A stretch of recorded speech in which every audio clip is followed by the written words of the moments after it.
Inside the Birds is back. What's going on, everybody? It's Geoff, Mosher, and Adam Caplan for our midweek Inside the Birds as the Eagles are still coming off their, I don't know, suspenseful, heart-pounding, unpredictable at some points win over the New Orleans Saints in the Superdome on Sunday, 15-12. The win came with a price tag, Adam. A lot of injuries that we're going to get Yeah. into.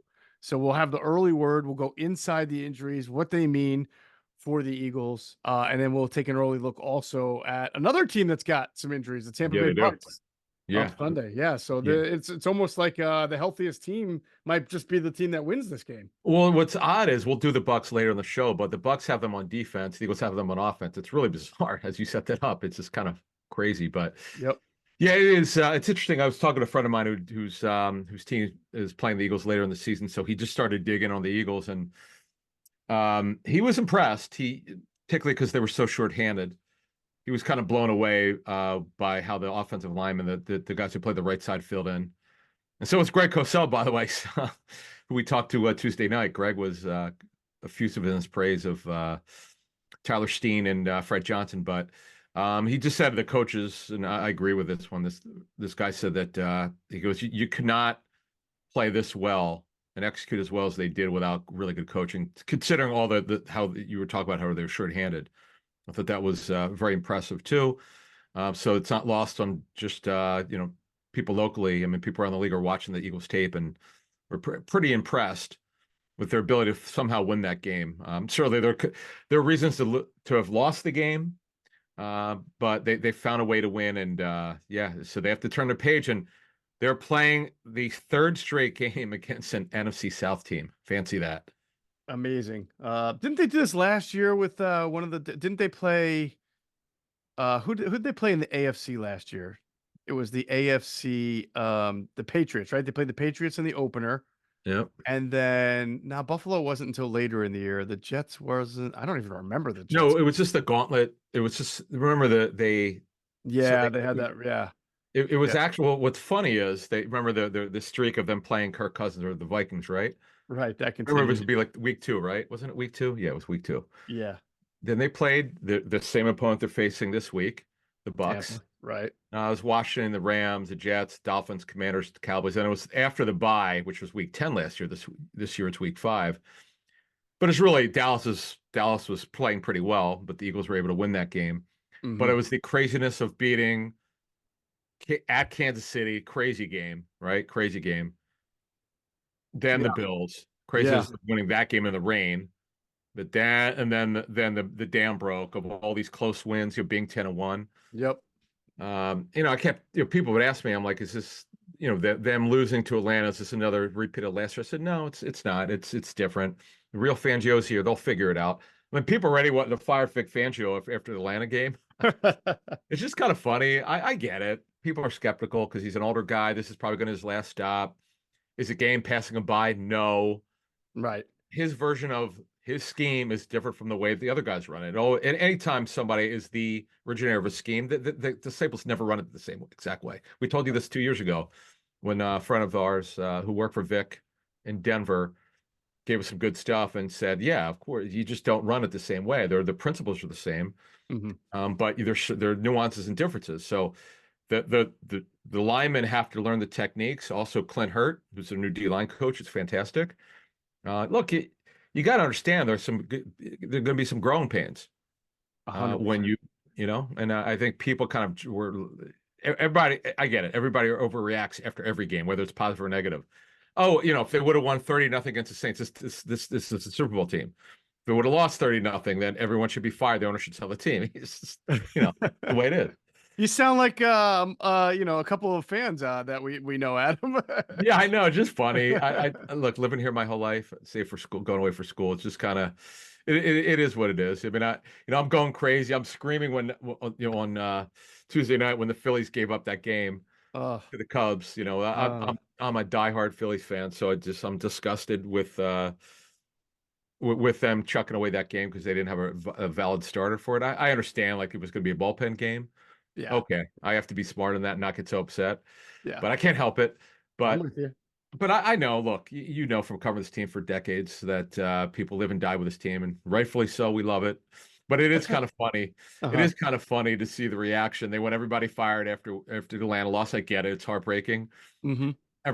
What happened? Jordan Davis should be. He's a bust. Jalen Carter's not as good as we thought he was. Oh yeah.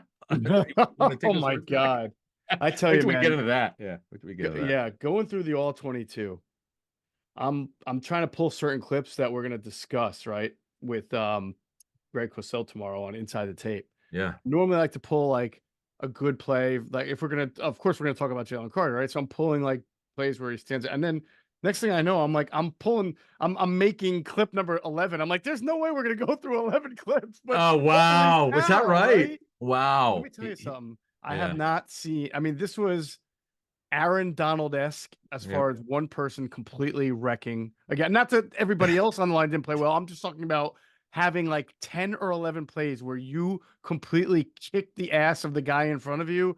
That's what Jalen Carter did. And Well, he wrecked so many plays that Adam, this close away, if Derek Carr's got one more second, you might be able to make a play. Or if one more mhm. crease, Kamara jumps through and it's a big, and in a game that's so tight, every single play he made such a huge difference. So if you look at the best defensive tackles in the league, Dexter Lawrence is terrific. Quentin Williams is a man, like after a slow start in his career, he's really good. Mm-hmm.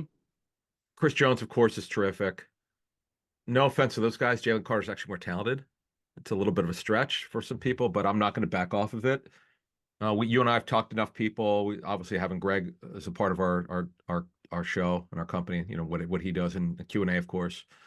Everybody sees it. Jalen Carter is as good as he wants to be. If he decides like he just did this game, he was obviously embarrassed by the way that he played against Atlanta, and he's pride, and it was absurd what he did, and I can't wait to talk to Greg about this for the Inside the Tape show. Mm-hmm. You know, we talked about it with our Patreon members Tuesday night, but we get to watch. You know, we spent a half an hour just going through tape and plays and stuff. And you just mentioned 11 plays. At He's just least. he's a man. Like he was really unstoppable. It's funny because people, and it's a stat, the edge rushers still don't have a sack. It Mm-hmm. doesn't matter. They didn't need to have a sack. Sacks are individual plays. You know, it's Right. funny. If a team has 5 sacks, you're assuming they had a great pass rush. There's only 5 plays. Right. But if the pressure rate in this game was absurd, and I've crushed Carr for years about happy feet, checkdowns. They got him. The pick where he threw off his back foot to Blankenship, great job by Blankenship. That's the vintage Derek Carr. Yep. Panic. He's a panicker. Mm-hmm. He can't do Yeah. that. He's been in the league too long. He should be better than this. He's got a lot of talent, but I give Fangio and Hurts Clint and Hurt the D line coach and all their coaches credit. And obviously the players for executing. It was I didn't know we were going to go in this direction, but I felt like we should say it. It was they kicked the Saints' ass. I was shocked. I mean, I got that another game I picked wrong. Yeah. I Yeah. mean, We all did on that one in the you know. pregame But show. anyway, I just wanted to mention that because I'm just blown away. And see, because Mike Gill asked me on Football at 4, is this could they do this every week? Of course, no. No. But is it a template for what they can be? Yes. They could be a top 5 to top 7 defense. They got the corners to do it finally for the first time in several years. They're Mm-hmm. decent enough at safety. The inside backers have been a little bit better than we expected. Zach Bond, chief among them. Mm-hmm. I get they don't have they're not getting the enough pressure from the edges. That's got to happen. I get it.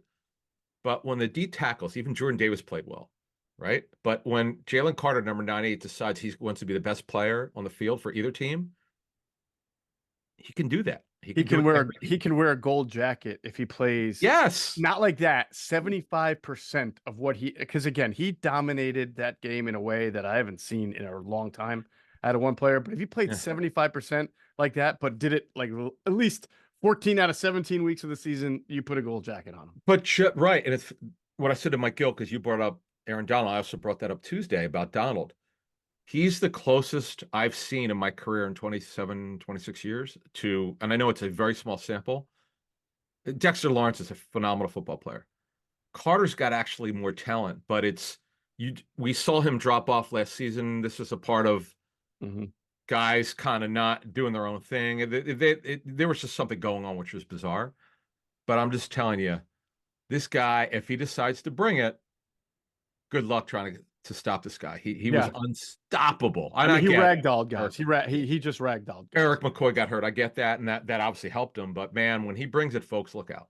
Yeah, one great reason to always listen to Q&A is for the stories and for the sort of the intel that sometimes you can't get if you listen to other people who don't have the experience. But Jason Avant is the sideline radio guy for the University of Michigan. He's been doing that for a couple of years. He recalled the time, it was just a couple of years ago, that Georgia beat Michigan in the Orange Bowl, right? When it was the Final Four, right? It was one of Yeah. Harbaugh's really bad losses to Georgia. And in that game, Jalen Carter went up for Georgia against Cesar Ruiz, who played at Michigan, who was the right guard for the Saints on Sunday. And in that game, Jalen Carter beat the crap out of Cesar Ruiz. And you know what? Cesar Ruiz was getting the crap beat out of him again by Jalen Carter. So really fascinating stuff that sort of makes for interesting conversation, how that sort of becomes a rivalry or goes back a couple of years. There's one point I wanted to add on to this because you talked about how well the coordinators did. Kellen Moore figured out a way from one week to the next to make sure Dallas Goedert was featured in the game.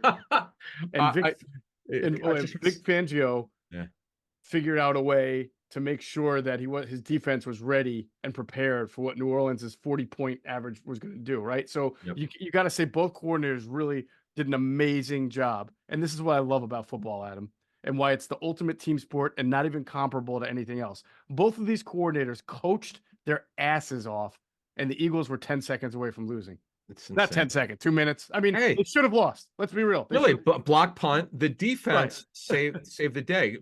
Hurts, I thought overall played well, and we'll talk to Cosell about it for Inside the Tape.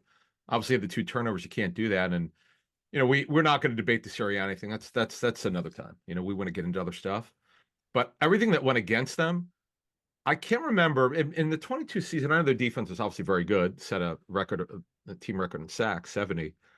But I don't remember them taking over. Like, this was ridiculous how they took over. I mean, they basically smothered. What they did to Kamara was incredible. I know he had the beautiful catch on Bond, but they stopped the run game. They stopped his own run game. They adjusted the front. Bond played as a 6-man outside a little bit to stop to help the edge. And Milt Williams was more of an end this game. They changed it up. But man, you just talked about it. The coaches, the coordinators did a great job. Now that the block punt that was concerning. We're not specialists in that. I don't know why it happened. It happened. That can't happen. Right. Now they lost Covey. Now he's going to be out a while with his bad shoulder. So who's on IR? Talk more about it in a couple minutes. But they've got some challenges before they get to the Week 5 bye. I agree with you. I think that game defensively was far more impressive than, say, like the 9-sack game they had against Wentz and the Commanders 2 years ago, because that was a bad team with a bad offensive line and a quarterback that was just ripe for the hit. And this was a tougher scheme to really stop. Obviously, they averaged 40 points a game going into the game. So I agree with you. I thought that was one of the most dominant defensive efforts we've seen from this team in quite a bit. All right, so let's talk about some of the transactions that have taken place. Some include injuries, some are just transactional. You just mentioned Britton Covey, going to be out for a long while here with the shoulder, so he goes on injured reserve. It's our understanding he will have the chance to come back this year, but it's going to be quite a bit that he's on IR. So that leaves them not only without a punt returner, but continues to leave them very thin in the wide receiver core. They did sign John Ross to the practice squad. He was with the Eagles all throughout camp. So now you're fortifying your practice squad with an extra set of hands there. And then they signed Jack Stoll, the tight end, with Covey on IR to get onto the 53-man roster. Yep. So now that's where the spot goes, which, by the way, they needed that also. Stoll was going to eventually run out of elevations. And as we've seen, you cannot have Grant Calcaterra be your number 2 tight end and being asked to block in 12 personnel in certain situations, like a tush push. So it is important to have Stoll here on the 53-man roster. So we talked about this over the summer. Them not having a backup wide tight end was a mistake because Calcaterra, number 81, he's a well below average blocker. I know he's trying his hardest. Did improve a little bit in training camp. He's just not strong enough. Right.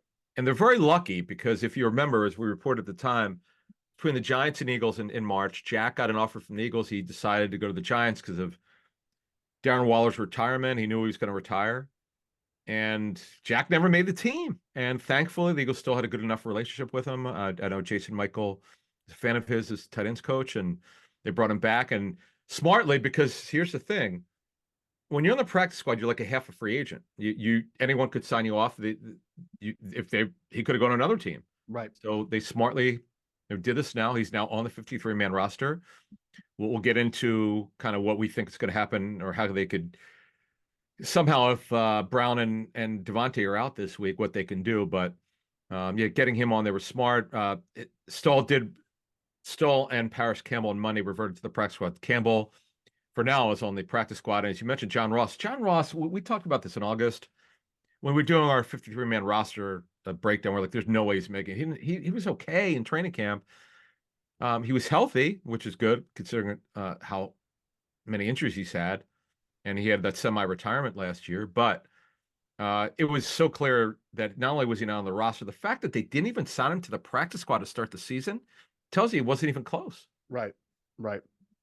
The last move here would be a move that I didn't. You caught this one. I forgot this guy was even still quote unquote technically on a list, but McAllen Castles, the tight end who was with the Eagles in camp. Yeah, he got hurt right in camp. He did, yeah. In fact, Yeah. I think it was in the New England game. I saw I him think it was the limp opening off. game. Yes. Yeah, New England preseason game.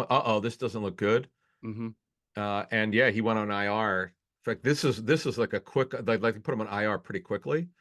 So he was not claimed off waiver. He was waived with an injury settlement and went through a waivers on claim. So depending on whatever their agreement is, it's a certain amount of weeks that the doctor says he'll be able to recover.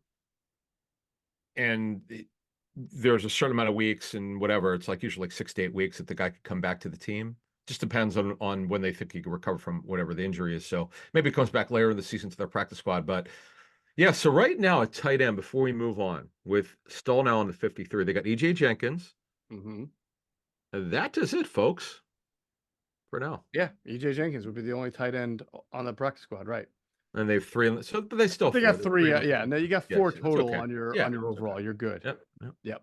All right. So listen, we got a lot of people asking us over the last 24, 48 hours, what about Lane Johnson? What about Devontae Smith? And we're not trying to be elusive, folks, but when guys are in when guys have concussions, they have to go through the concussion protocol. So we can't really give you any kind of information other than they're in the concussion protocol, and that, some guys get through it quicker than others. But Adam, as you've noted many, many times, it's pretty rare. It's happened before, but it's pretty infrequent that a guy makes it back for the follow. If it's a Sunday to Sunday, makes it back. We've seen it happen, but it's infrequent, right? Yeah, very infrequent. Now, the length of recovery for concussions is actually longer now, and the league likes that. Why do they like that? Because it means guys are being honest.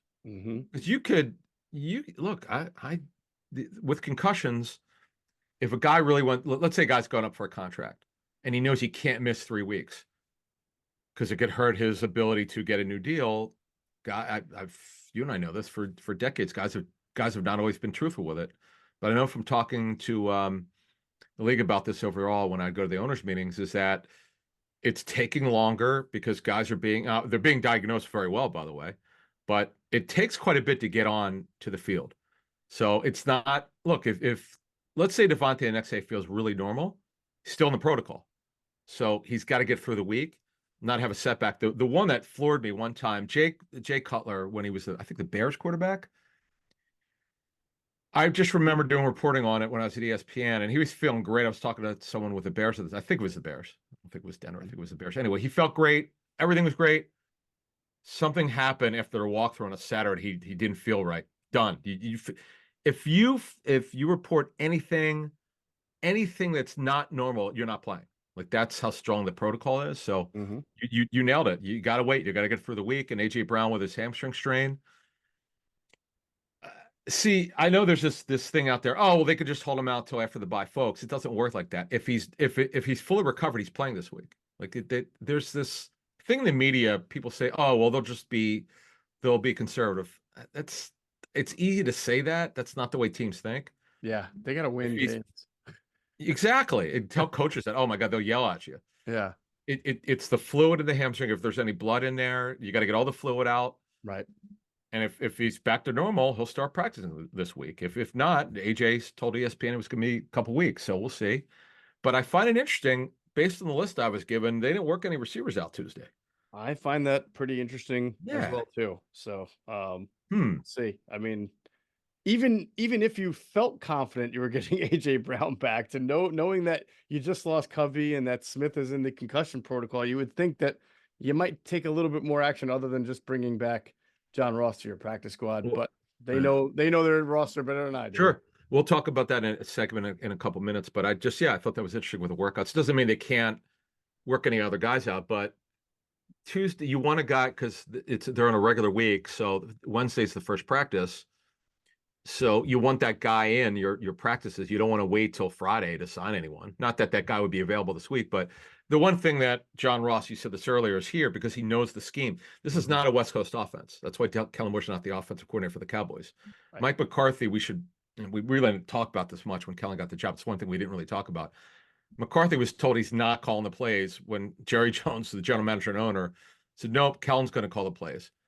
Mike's West Coast, Kellen's not. And it just never, at some point, Mike McCarthy was looking for an opening to move on from Kellen Moore. And that John Ross knows this offense. He was here, as you said, this summer. So it's hard to bring someone in who doesn't know Kellen's offense at this point. It's just hard to do that. No doubt about it. All right. Other injuries or injury concerns Darius Slay got did he get hit hard? It wasn't a concussion, right? No, it was a strange. First of all, if Trevor Penning doesn't get fined, I'm done. I'm not a fan, but this is disgusting what this guy did. Yeah. And I know Dennis Allen was super bristled at anyone questioning whether that, like, their guys with hours dirty. But you don't think that the hit on Devontae Smith was dirty? I mean, what are we kidding here? First of all, Penning has a reputation already. I mean, he had one. I've heard that. Yeah, is that true? Someone said that. I didn't. Yeah, even when he was. I remember them talking about it when he was at the Senior Bowl. Okay. Yeah, that he was kind of like a hair on fire guy and a little reckless at times. Yeah, that was absurd. I mean, what the hell? Should have been thrown out of the game. We folks have been with us a long time. We never say this is, I think, maybe the first time since we interviewed Mike Pereira like 4 years ago at the when Wentz got hit by Clowney with the Seahawks, right? Knocked him out. Yep. Because that was clearly, and Mike said it was dirty. He was, we try to call it down the middle. He jumped on his back. Yeah. Right. But this is ridiculous what they did to Devontae, and then driving Darius Slay to the bench. I'm like, oh, are you kidding me? You should have thrown out of the game. I'm sorry. Well, it doesn't. It's the league will tell you the referees can't legislate intent. It doesn't matter what the intent was. You drove him to the bench. What are we talking about here? Right. It's like if a pitcher hits a batter. I didn't mean it. Oh, well, he still gets to go to first base. Right. Well, see, and that I know it's because when Castellanos said, what did he say on that one? He goes, I just had a feeling he was going to drill me. Yeah. Yes. But that was just absurd. I don't know. I if you're going to throw out a guy, who was it? Who nailed? Was 67 nailed Devontae? Who nailed Devontae? I thought it was 97, wasn't it? Let me see. I don't know, but I Christian Boyd. Yes, you nailed it because they defended him. Go ahead. I blame the official more for not blowing the whistle though, because you're supposed to play to the whistle. And I'm not saying that was I mean, he could have not hit Devontae, but Devontae was still up and sort of spinning, and he had forward motion. And I try to listen. I try to watch the TV. I don't know if you can clearly hear a whistle, but the player may just see receiver still running, not down. I'm gonna go. It's not a great hit, but I do blame the official more because guys are coached to play to the whistle. I know. It just it looks so bad when on Verizon. Yeah, it looks bad because a 300-pound guy on a 100-pound guy. Yeah, it was bad. No, because I replayed it even before they showed the replay. With Fios, you just hit stop. Yeah. It hit forward motion. You could see it. I replayed it about 3 or 4 times. Like, wow, that was really bad. But I just cannot believe, because I know the master control in New York they could say something to the refs. I just don't know what. If you're ever going to throw out a guy, the one on Slay was absurd. Thank God he's okay. as he told a fan. He said, "I'm good." It could have been bad, man. Driving him to a bench. Jeez. Yeah, yeah, no doubt about it. All right, so we'll move on. By the way, Slade did tweet to somebody or post on X that he's Yeah. fine. So yeah, I know Good. you He said, heard "I'm that. good." Yeah. Oh, then with Becton, it's a finger injury. It was because if you saw at halftime, Mm-hmm. him and Nick Gates, like Becton was trying to push him, and I thought it was his shoulder, it was actually his finger. Mm, Because he couldn't get a grab. You got to be able to grab. You got to be able to, well, not hold, but you know right. what I'm talking about. Yeah, I know what Be able you're to saying. with your hands and strike. But look, Tyler Steen was phenomenal filling in. He was wow, really Yep. good. Yep. Him and Johnson did a really nice job. So we'll see. We'll see if both of them are forced back into action here against the Bucks on Sunday.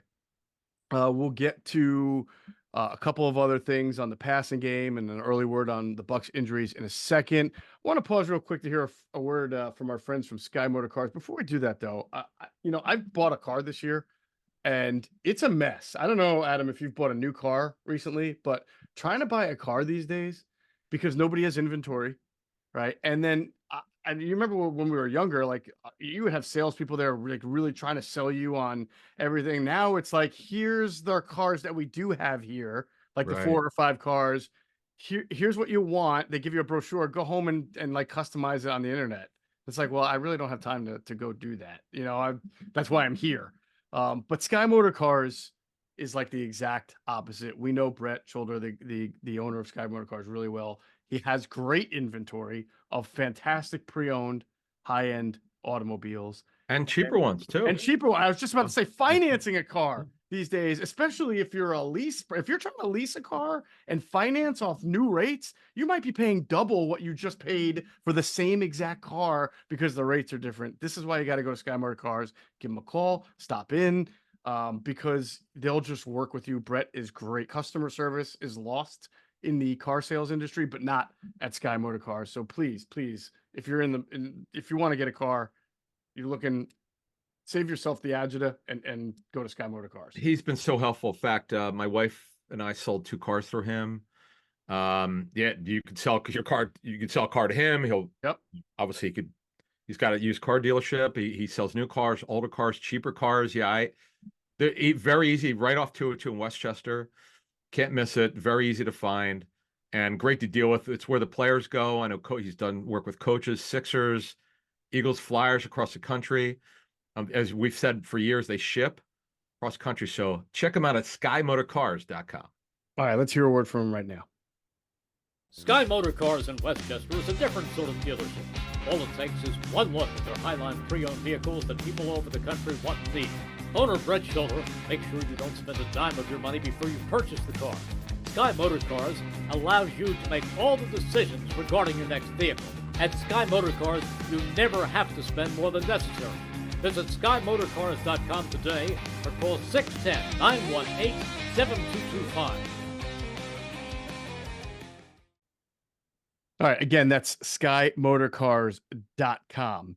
As far as our Patreon show you mentioned the other night with Greg Cosell was fantastic. He answered a lot of great, man, the questions. I love the fact that Greg is really impressed with the questions. That's always good. And then tonight we're doing our Ask an Eagle, our second one of our monthly Ask an Eagle for our tier 2 and tier 3 Patreon members. And it's going to have Quentin Michael. And I told him about Mike Quick and what Greg do. And he's excited about it. He's awesome. like, they're going to ask me questions. I'm like, yes, Yeah. man. And Q, I'm like, get ready, it's not going to be like sports radio where they're going to be like, do No, you think it's you should be serious, fired? man. Or, they're going to ask you really good schematic questions. And he's like, I'm down. Let's do it. I love it because it's funny because 2 weeks ago, he was not happy with the scheme, the run scheme. Yeah. And they changed things up. I'm very curious. Mm-hmm. And by the way, and one of the great things about being on Patreon is you get all Q&A early, you and I early, the Cosell stuff, with our members inside the locker room with Pacheco earlier. Yep. Our pregame show earlier, and you get these wonderful things. We got a Chalk Talk coming soon. Flip's coming. John T. Flippo's with us next month. I talked to John earlier this week. He's moving, so we didn't want to bother him.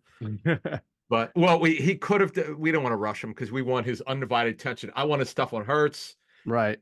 Everything, the scheme. He knows guys who work for Kellen. He's got some really good stuff. And I just cannot wait. I can't wait to hear what Q's got to say. Curious. And then, by the way, you got to hear what on the Q&A show. You got to hear what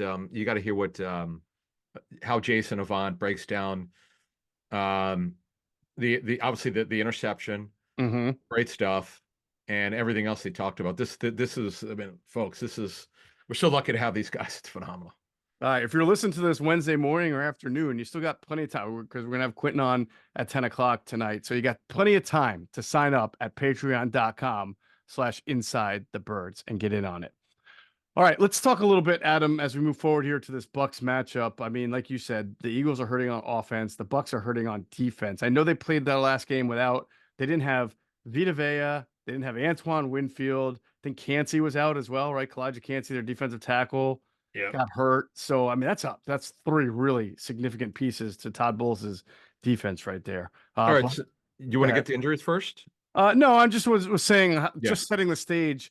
Yeah. I don't know, if the Eagles ordinarily, when you see that, you want to try to attack that, but I don't know if the Eagles are in position right now where they can per se, all right, we're going to go after this or that because they themselves are could be so depleted at the position.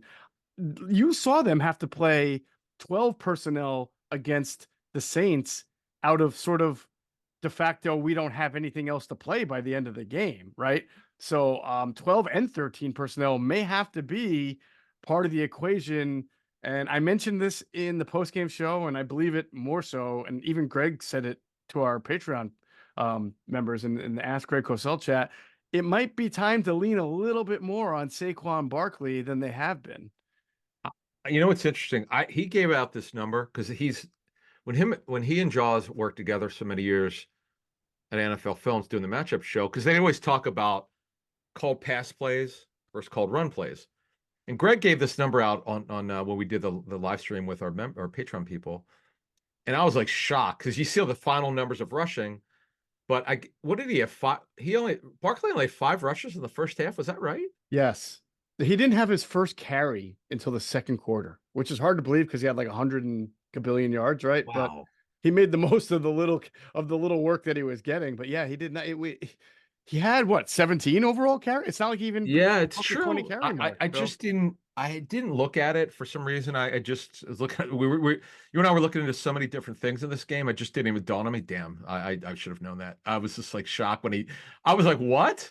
When he said it, I was like, it's insane. He and Greg won't criticize play calling because listen, Barkley's got to get the ball. The thing is, you and I talked about leading into the game, they're going to play a ton of 12, and they did, but with that, you would think they'd run the ball more with Barkley. We're not big run game guys, but Barkley was so good. And the thing I want to talk about with Barkley, as we talk about what the game plan could be against Tampa, and they've got their own injury issues at D tackle, but the thing that he's doing way better, because the big criticism from a tape standpoint was not a second level runner, not real instinctive. It's got to be blocked up for him, or he's not going to get there. Well, that's not been. Yes, their line has been great, by the way, but his second level, and the way he's been able to squeeze the hole. We talked about this last week. In fact, it was on our IG last week. We were talking about that. About he's. I don't know what's going on. I don't know if it's Stout, and we know Stout designed to the run game. But man, he's taken this game to another level, one that we had not seen before. It's pretty impressive. Everybody should watch Inside the Tape or listen to Inside the Tape tomorrow that we do with Greg Cosell because I'm sorry, Thursday, right? Yeah, tomorrow. Because there was one run. It's his first 11 big run of the game. I think it was in the second quarter where Barkley squeezed himself through the tiniest. I still don't know how he did it because he's not a small guy. And you can barely see the space, especially from the end zone view, the wide angle view where you're just seeing the trenches on the all-22. He comes through, it's like you don't see it, and it just all of a sudden emerges out of nowhere. Remember that Carson Wentz play where he goes into this pass scrum and then emerge, right? And then that's sort of what it felt like. And and Greg had said it. We've talked about it. There wasn't running strong, running with power, getting skinny like that. I don't remember that being a big part of his game with the Giants. He was more of a feast or famine type guy. But he is running well now, like you just said. And when you're down a lot of chips, offensive chips, you may need to put the ball in his hands a little bit more as a runner. Well, and I've only had one issue with Kellen Moore, and I still have it. I want to see the backs in the pass game, not on checkdowns. We saw the beautifully executed play from Hurts to Barkley on the wheel, and a great catch by Barkley. I know he dropped a critical pass. That doesn't. So what against Atlanta? It happened. You move on. Can't do that. Doesn't mean you just don't throw him the football. You don't design stuff for him. So I'd like to see that. Will Shipley, we know, can catch the football well. We know that was one thing the Eagles really liked about him, and other teams did as well. And obviously, Gainwell can always catch it well. It's the one thing missing. And plus, again, we don't know who's going to be at receiver this week. But even so, that's one thing that getting running backs on linebackers. You saw Kamara on the one play that the Saints got on the Eagles on Bond. Bond was pretty close to him. That's what you want. It's like money in the bank for coordinators. Yeah. Getting running backs on linebackers. 100%. All right, Adam, the Covey injury should give us a look at a new punt returner, and it's going to be, unless barring some unforeseen development, it'll be Cooper DeJean, who was a punt returner along with a defensive back at Iowa. I think he has 33 career punt returns. I do believe he has one for a touchdown in his college career, if I'm not mistaken. 31, yeah. 31 for 31. There you go. Oh, that's right. I wasn't even looking at the numbers. Yeah, he's really good. In fact, man, the way we were told by a special teams coach over the years, if you're 10 yards or more, you're really good. If you're 13, maybe 13.1 average is fantastic. But that's in college. Are the numbers different for college? I got it. I would think. But yeah, no, that's still impressive. I'm pretty good. I mean, look, he's done it. He did it. He filled in. Man, DeJean did not play on defense last week. Only special. No, well, they didn't play any dime. I mean, you would only play dime if you're going to see like what 5 wide, and New Orleans was so married to playing like 12 and 13 personnel. They only probably played 11 personnel. I would guess maybe 25-30% of the time. It was very uncommon. I was a little surprised. I mean, I know that it's hard to say because they were averaging 40 points a game, but the real New Orleans Saints are not that talented on offense, right? But Clint really stayed with trying to ground and pound as much as he could, which is understandable. The game was close and certainly within reach, but I thought he might open it up a little bit, just to get the Eagles were doing so well against the run. You would have thought he would have put Carr in shotgun a little more and tried to spread the Eagles out, but if he was going to throw, it was going to be from under center. See, the Shanahan guys, they're heavy 12. Yeah. And they also use a fullback. Right. The McVay guys, believe in 11 It's really interesting. It is. It's so interesting how these West Coast offensive guys, Bobby Slowick. Now, Bobby Slowick's got to run more 11 now because he did come from the Niners, although he was not even a position coach. But anyway, with Stephon Diggs, you have to run more 11. You don't have a choice. I mean, with Tank Dell and the great Nico Collins, you got to do it. But yeah, I'm still like in awe of that. It's so funny against Atlanta. People want everybody fired, and I'm like, look, I'll admit, I was like, what the hell? This be better than this. I know it's early, but I was just blown away by their ability to shut them down, and they had no answer. It's hard once you have a game plan that you play a specific way. When the defense takes you out of it, people say they have to adjust. Well, it's hard in a game, right? It's really hard to do that. They could become pass happy, but Carr was bad because the Eagles play great defense. So Carr was. We've talked about Derek Carr before. Yeah.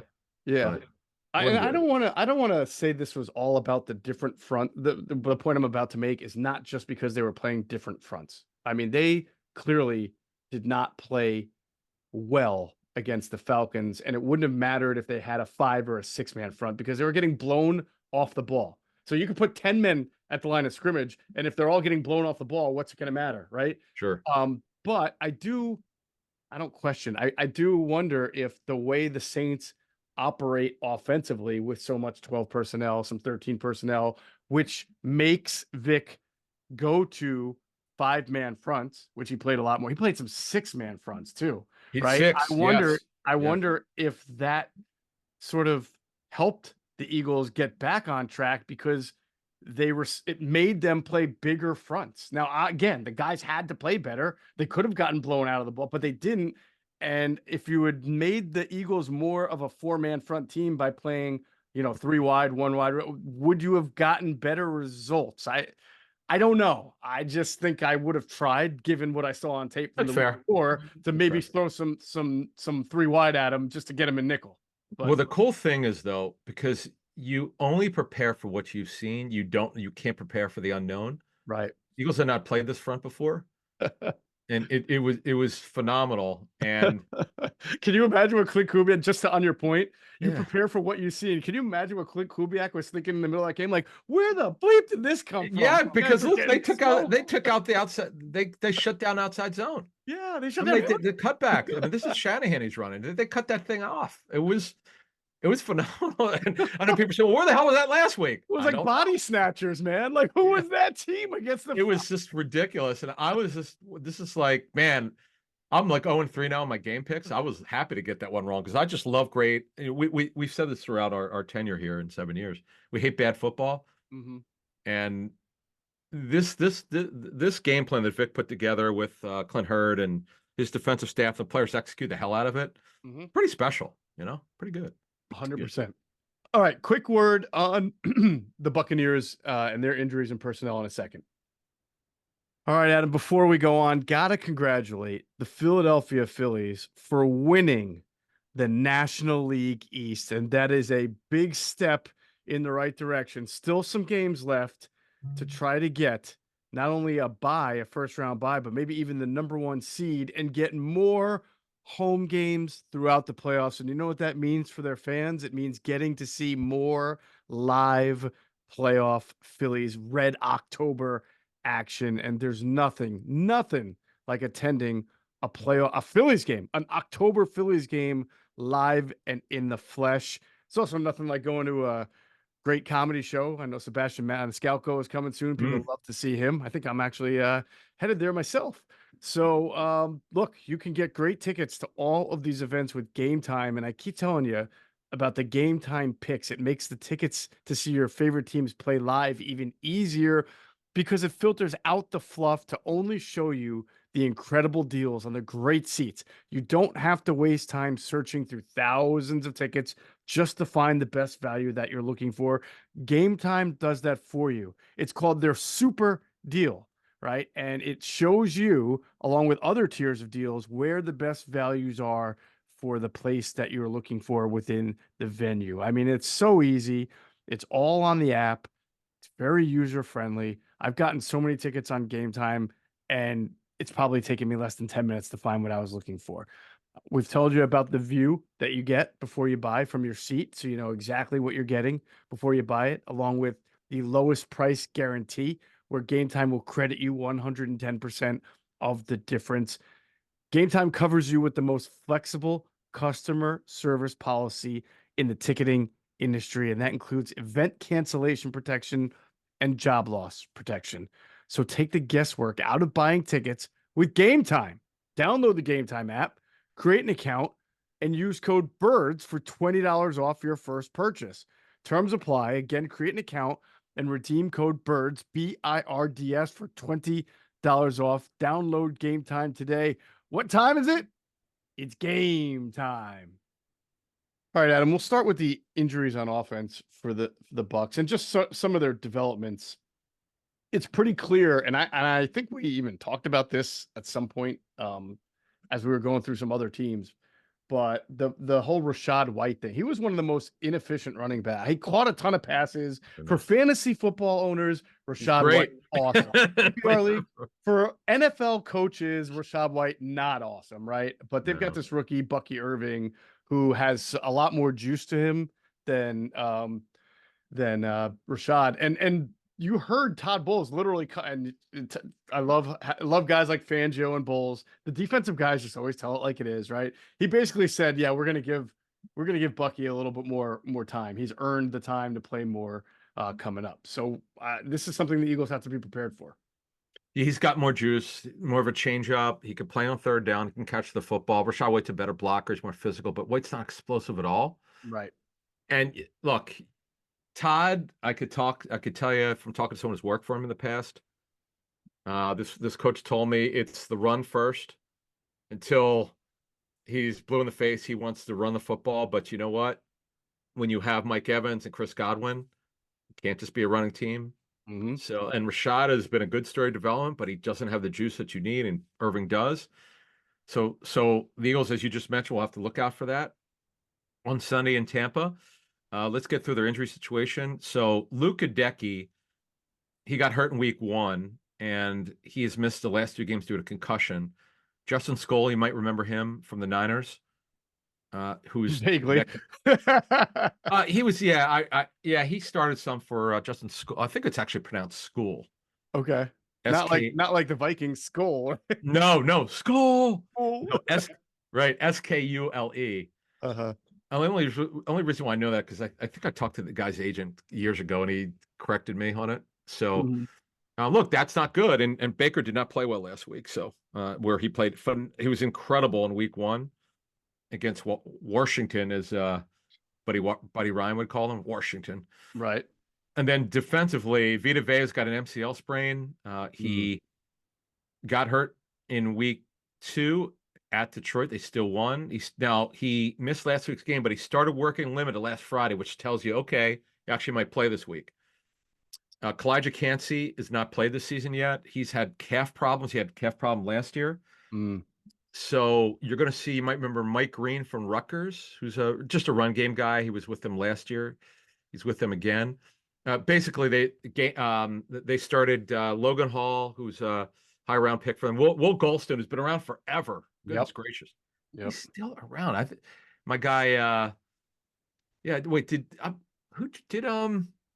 Jason Light draft him? Or did Mark Dominic draft him? Oh boy, if he's been around, I know he's been around a long time, but Mark Dominic would be a really long time. 10 years, right? Mark. Yeah, you might be right. It could I should be, text Mark right now. Did you draft that? I don't know. Mark and I work together. Greg Gaines. So, but the thing is, Denver killed them, but the run game was okay. Tyler Beatty, who's elevated off their practice squad, led them in rushing with 70 yards. But bottom line is, hey, they haven't faced anyone like Barkley yet, so we'll find out on Friday. Who's going to be available, who's not going to be available. But the big one also is the great Antoine Winfield Jr. sprained his foot in week 1. Hasn't practiced since he got hurt. Another Rutgers guy, Christian Isian, who was our nickel last year. He's playing safety this year. He filled in for him. So as we said at the top of the show, their issues are not really on offense. It's really on defense, on their front, and then Winfield Jr. So we'll keep an eye on that as the week progresses. There we go. So that is the early word on the Bucs. By the way, their offensive line is supposed to be better because they drafted the kid out of Duke, Graham Barton. Yep.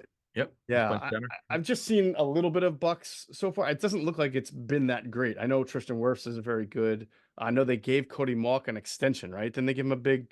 Did he sign an extension? Oh no, I'm thinking I don't think so. You know what? I'm sorry. I'm thinking of the Broncos, right? The belly. He's the one that got the extension. Yes. Yeah. Oh, who we saw. I don't know why I'm confusing them. They're both Senior Bowl standouts. Quinn Meinerz, yes. Yeah. But I think that they have not got great interior offensive line play this year. Week 1 was phenomenal against Washington. They couldn't get to Baker, and Baker was incredible. Yeah. But yeah, Detroit, somehow they won, and last week they were just awful. They just had a bad game. They really struggled against Denver, and by the way, and nobody blitzes more than Vance Joseph. He brings the house, and they just didn't handle. They were awful offensively last week. And by the way, they're a heavy 11 personnel team because you just talked about with New Orleans. Why did New Orleans run more? And which is a fair point. We're going to talk about McMillan, the rookie. We'll talk more about him when we do the preview with Greg on Friday. Good player, yeah. Tight end, I really like Cade Otton. He doesn't get the ball enough. Like Dallas Goedert. All of a sudden, we'll talk more about that on our preview show. But overall, this is a game that clearly the Eagles are very capable of winning. I'm sure the Bucs will come out and be pissed off. It's funny, they sucked last week. We'll see how they come out against a team they really know well. Where the Eagles went into Tampa in the regular season, handled them, and then got smoked in the playoffs. So we'll see what happens. There you go. By the way, what do you think the blitz percentage was in that matchup last week between the Bucs and the Broncos with Vance Joseph? I haven't looked at it. I haven't got the numbers yet, but he likes the blitz. They both like Bowles. Oh, the blitz ball. Yeah, go ahead. I mean, like these guys probably. There was probably no 4-man rushes in that game. It's so fun. I had not even thought about that. Oh my God. I just know Vance does. We know Todd does, but I had not. Yeah. Oh yeah, definitely. That's a fun one to watch. Well, they could not get to Bo Nix. They could not get to him. And I'm telling you, there's the Bucs secondary is very beatable. Remember, they traded away Carlton Davis, who they clearly felt should not be starting for them anymore. Traded him to Detroit. Yeah. Terrell Dean's a nice player. Zion McCollum's the guy with the great Senior Bowl week. Mm-hmm. Jordan Whitehead's still there at safety. The ageless Levante David, Yaya Diaby, who I really like, who's out of Louisville, is a good pass rusher, but they couldn't get the Knicks, and the Broncos they got them. It was never Broncos never trailed, Right. and we'll see. We'll preview the game later this week, but and then of course the Eagles have the bye week 5, and we'll see if they can heal up. All right. Sounds good. That's going to do it for this episode of Inside the Birds, the leading podcast in Eagles intel. And as always, we thank you for flying with us inside the birds. Be sure to check out our friends at PHLSportsNation.com. They're enhancing the fans' experience with their coverage of all Philadelphia sports teams. For the fan, by the fan is their motto. So make sure you check them out at PHLSportsNation.com. and on Twitter at PHL Sports Nation.